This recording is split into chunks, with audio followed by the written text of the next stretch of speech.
हर हर महादेव। दोस्तों एक बार वेदव्यास मुनि भ्रमण कर रहे थे। वो घूमते घूमते एक वन में चले जाते जहाँ पर बहुत सारे साधु थे जो त्रिपुंड लगाए हुए थे तथा रुद्राक्षी माला धारण किए हुए थे, जिनके शरीर पर भस्म लगी थी तथा वो लोग रुद्र सूक्त का पाठ करके शिवलिंग की पूजा कर रहे थे। उन संतों के मन में बस शिव ही बसते थे। वो मानते थे कि विश्व के एकमात्र ईश्वर शिव ही मोक्ष प्रदान करते। तब वेदव्यास मुनि अहंकार से अपनी तर्जनी उंगली उठाकर बोलते हैं, सभी शास्त्रों का मंथन करके मुझे केवल यही समझ में आया है कि केवल हरि की ही पूजा की जानी चाहिए। वेद पुराण रामायण तथा महाभारत में केवल हरि ही है, न कोई आरंभ में है, न कोई मध्य में और न ही कोई अंत में है। यह सत्य है, यह सत्य है, यह सत्य है। उन्होंने 3 बार ऐसा बोला। वेद के अलावा कोई ग्रंथ नहीं है और अच्युत अर्थात भगवान विष्णु के अलावा कोई भगवान नहीं है। आगे वेदव्यास मुनि कहते हैं कि सब कुछ भगवान विष्णु ही देते हैं, विष्णु ही मुक्ति देते हैं, इसलिए केवल भगवान विष्णु का ही ध्यान करना चाहिए। केवल अल्प बुद्धि वाले व्यक्ति ही केशव को छोड़कर अन्य किसी की सेवा या भक्ति करते हैं और सांसारिक चक्र में फंसे रहकर दर्द भरा जीवन जीते हैं। एकमात्र विष्णु ही भगवान है जो सबसे महान है, इसलिए उनकी ही सेवा करनी या भक्ति करनी चाहिए।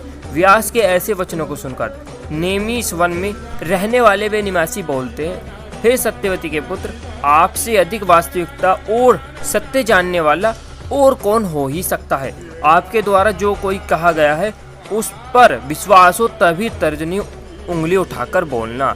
इसलिए तुम व्यास मुनि वाराणसी जाओ और वहां जाकर भगवान विश्वेश्वर अर्थात ब्रह्मांड के एक मान भगवान शिव का दर्शन करो।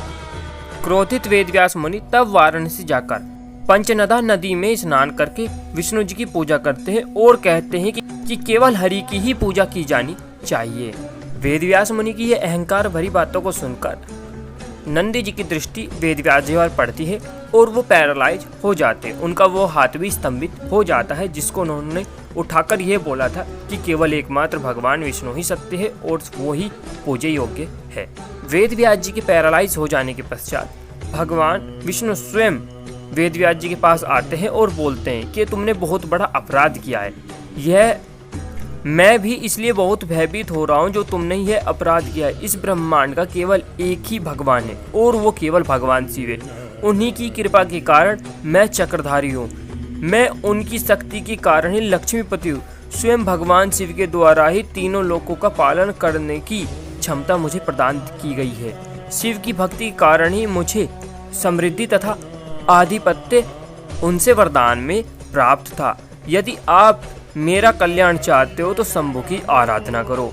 भगवान विष्णु जी के ऐसा कहने पर वेदव्यास मुनि जी को अपनी गलती का एहसास होता है और वो तब शंभु की स्तुति करने लगते हैं। वेदव्यास मुनि कहते हैं कि संपूर्ण शास्त्रों का सार भगवान शिव है। संपूर्ण शास्त्रों से जो ईश्वर है वो भी भगवान शिव है। मैं अपने हाथ को उठाकर ये प्रतिज्ञा करता हूँ कि संसार में शिव से बड़ा कोई ईश्वर नहीं है। ये बोलने के पश्चात उनका हाथ स्वतः ही ठीक हो जाता है।